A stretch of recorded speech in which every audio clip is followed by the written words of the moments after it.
Hello. You might recall that I shared with you a reading of one of the letters of General Robert E. Lee, and it's from the book Recollections and Letters of General Robert E. Lee. So that was just a little bit later in the book, and it is still part of what one gets if one gets a preview via Kindle that you can read online before you decide to get the whole book. And that is a very nice feature that Amazon Kindle has, that you can have a sample of the book, get a taste of the kind of writing and the story. Of course, you can take a look at the table of contents, and you can decide for yourself whether you want to read the whole book, you want to spend your time doing that. So, in keeping with what is still in the realm of the preview, I thought, well, why not just read from chapter 1? And it's called Services in the United States Army. Captain Lee of the Engineers, a hero to his child.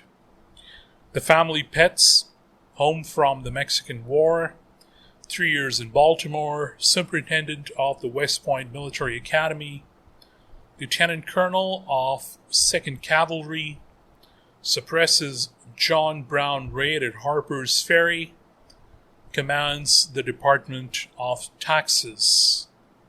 So this is how the chapter 1 is laid out. I'm going to read starting with the very first paragraph.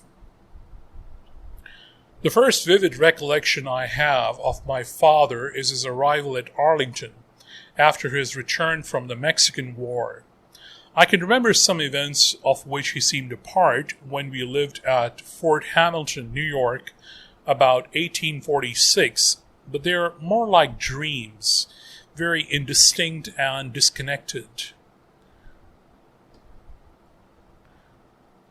Naturally so, for I was at that time about 3 years old.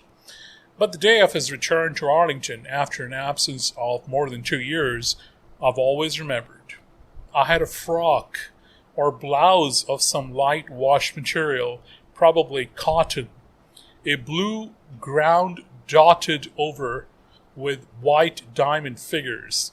Of this I was very proud and wanted to wear it on this important occasion.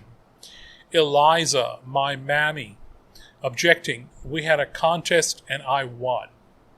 Clothed in this, my very best, and with my hair freshly curled in long golden ringlets, I went down into the larger hall where the whole household was assembled. Eagerly greeting my father, who had just arrived on horseback from Washington, having missed in some way the carriage which had been sent for him. There was visiting us at this time Mrs. Lippett, a friend of my mother's, with her little boy Armistead, about my age and size, also with long curls. Whether he wore as handsome a suit as mine, I cannot remember, but he and I were left together in the background, feeling rather frightened and awed. After a moment's greeting to those surrounding him, my father pushed through the crowd, exclaiming, "Where is my little boy?" He then took up in his arms and kissed, not me, his own child in his best frock with clean face and well-arranged curls, but my little playmate, Armistead. I remember nothing more of any circumstances connected with that time, save that I was shocked and humiliated. I have no doubt that he was at once informed of his mistake and made ample amends to me. Well, I enjoyed reading this little passage from the very beginning of this book. The way the boys were dressed, you can notice, and General Robert E. Lee didn't know who his son was. So, interesting reading right at the beginning.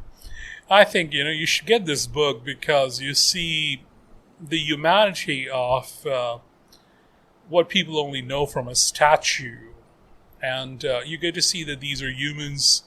They have families and concerns, and they're a lot like everybody else, except for what they did in their lives and the occupations they had.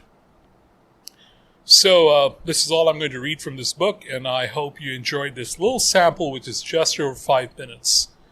Thank you for your attention and for your time, and I'll see you with another video. Goodbye and take care.